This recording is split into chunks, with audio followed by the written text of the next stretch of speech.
Good morning दोस्तों, संजय कुमार धीरे channel में आप सभी का स्वागत है। आज पढ़ेंगे प्रश्नावली 3। इसका मोस्ट इम्पॉर्टेंट प्रश्न को सॉल्व करेंगे। इसमें देखो, ये तीसरा नंबर का प्रश्न जो छत्तीसगढ़ 2018 में आया था, 18 में भी आया था, 20 में भी आया था, सेट ए में। ठीक है, चलो इसको हल करते हैं। देखो इसमें दिया है, सिद्ध करें कि किन्हीं भी 3 क्रमागत सम संख्याओं का योग हमेशा 6 का गुणज होता है। सिद्ध करना है कि 6 का गुणज होता है। 6 का गुणज, 6 का गुणज, 6 का गुणज किसे कहते हैं? 6 का गुणा समझ लो। 6 एकम 6, 6 दूने 12, 6 तिया 18, 6 चौक 24। ये क्या है? 6 का गुणज है, जो 6 से भाग चला जाता हो। यहाँ पर दिया है 3 क्रमागत सम संख्याएं। क्या दिया है? क्रमागत सम संख्याएं। 3 क्रमागत सम संख्या। देखो, सम संख्या किसे कहते हैं? जो 2 से भाग चला जाता हो, जैसे 2, 4, 6, 8, 10, 12 ऐसे करके अनंत तक। ठीक है, जो 2 से भाग चला जाता हो उसको बोलते हैं हम लोग सम संख्या। तो 3 क्रमागत सम संख्या मतलब मान लो 2, 4, 6, ये क्या है? 3 क्रमागत सम संख्या है। ठीक है, तो देखो इस 2 से 2 को मान लेता हूं मैं x, तो 4 आने के लिए क्या करें? दूसरा संख्या क्या है? ऐसे मैं आप लोगों को बताता हूं। ये 2 है, ये 4 है, ये 6 है। दोनों के बीच में कितना का अंतर है? 2 का। इसके बीच में 2 का, और यहाँ 2 से 6 के बीच में कितना है? 4 का अंतर है कि नहीं है? 2 में 2 जोड़ेंगे तो 4 आएगा, और 2 में 4 जोड़ेंगे तो 6 आएगा। अगर मान लो मैं 2 को मान लिया x, तो 4 बराबर क्या होगा? 2 जोड़ने से तो 1 से मैं 2 जोड़ूंगा तो क्या हो जाएगा? 4 प्राप्त हो जाएगा। और 6 के लिए x धन 4, तो ये हो जाएगा आपका 2। यहाँ पे x की जगह 2 रखूंगा तो 2 और 2 4 हो जाएगा, और यहाँ पे x की जगह 2 रखूंगा तो 4 और 2 6 प्राप्त हो जाएगा। तो 3 क्रमागत सम संख्या क्या प्राप्त हुआ? क्या लिख सकते हैं हम लोग? बहुत सारा लिख सकते हैं ना, लेकिन 3 क्रमागत सम संख्या लिख सकते हैं। x, x धन 2 और x धन 4। ठीक है, तो यहां पर लिखता हूं ये 3 क्रमागत सम संख्या है। तो यहां प्रश्नानुसार क्या दिया है? 3 क्रमागत सम संख्याओं का योग। तो चलो योग कर दो। x, x धन 2 और x धन 4, योग कितना प्राप्त होगा? 1 2 3 x, और ये 4 2 6। 3 कॉमन निकाल लेंगे तो यहाँ बचेगा x, और 3 दूने 6, यहाँ बचेगा 2। ठीक है, तो ये जो समीकरण प्राप्त हो गया। ठीक है, तो यहाँ पर देखो क्या बोल रहा है कि 6 का गुणज होता है। क्या होता है? 6 का गुणज होता है। तो 1 के मान हम लोग कोई भी सम संख्या रखेंगे तो वो 6 से भाग जाएगा। इस स्पष्ट कैसे प्रूव करके देख सकते हैं? जैसे 1 की जगह हम लोग मान लो 2 रखते हैं। चलो रख के देखते हैं। यहाँ पे यहाँ 2 रखा, ये 2, तो क्या हो जाएगा? 3, 2 दूने ये 4, तो 4 तिया 12। तो 12 क्या है? 6 का गुणज है कि नहीं है? 1 की जगह 1 की जगह हम लोग 4 रख के देखते हैं। ये इस समीकरण में 3 x धन 2 है, इसमें x की जगह चलो 4 रखो, ये 4 धन 2, तो क्या हो जाएगा? ये 4 दूने 4 5 6 होगा, ये हो जाएगा 6, और 6 तिया 18।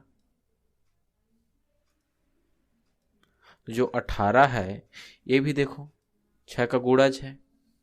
कुछ भी रखो समीकरण में, ठीक है। जो सम संख्या रखना है ना। लेकिन जैसे ये जो समीकरण है, x जगह मान लो 6 रखते हैं, तो x जगह 6 रख दिए, तो यहाँ पर 6 7 8, 8 16 8 तिया 24 हो जाएगा। 8 तिया 24, तो 24 भी क्या है, 6 का गुणज है। इससे यह प्रूफ होता है कि 3 क्रमागत सम संख्याओं की योग हमेशा 6 का गुणज होता है। ठीक है।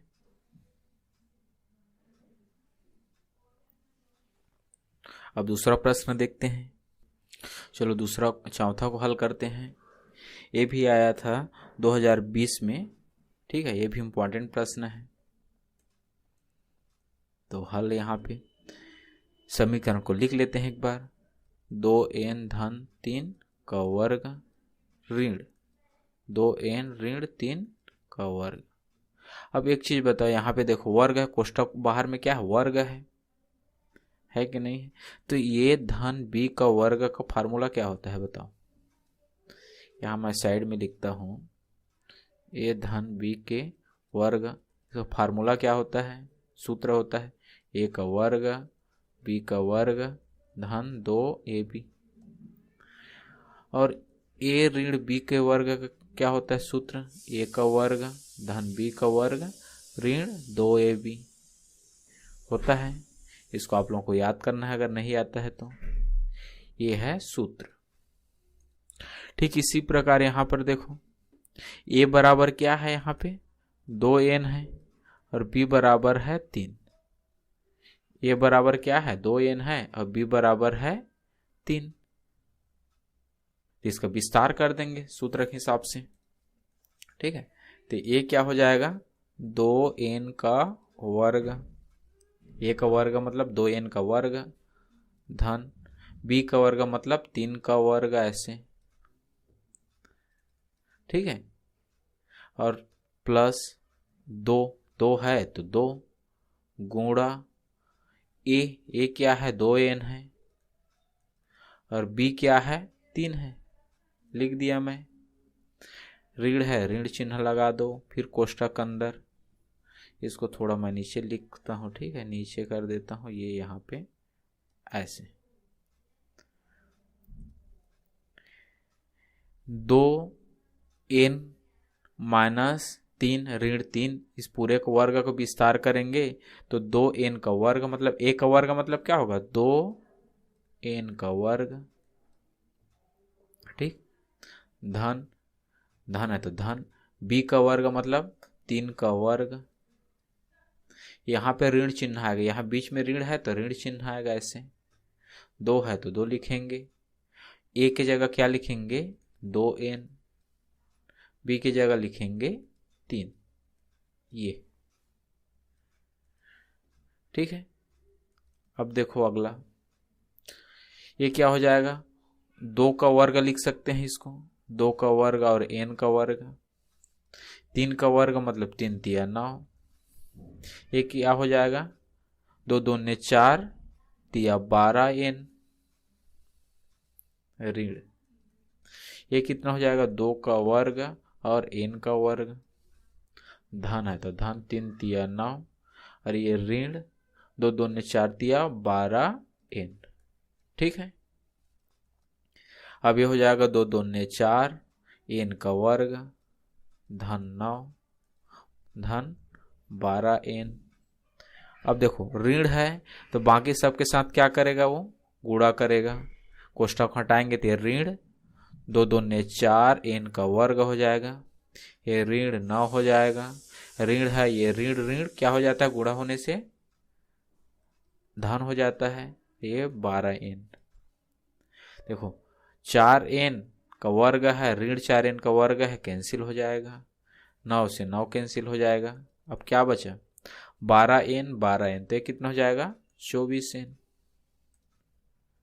ठीक है, अब यहां पर होगा ये 24n। तो यहां पर देखो ये कॉमन निकाल सकते हैं, 8 16 8 तिया ऐसे लिख सकते हैं, 8 तिया 24n।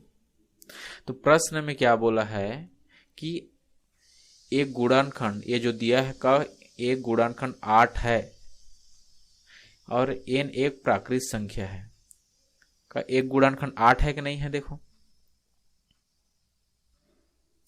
और n क्या है, एक प्राकृत संख्या है। प्राकृत संख्या किससे कहते हैं, प्राकृत संख्या 1 2 3 4 5 से लेकर ये अनंत तक, इसको बोलते हैं प्राकृत संख्या।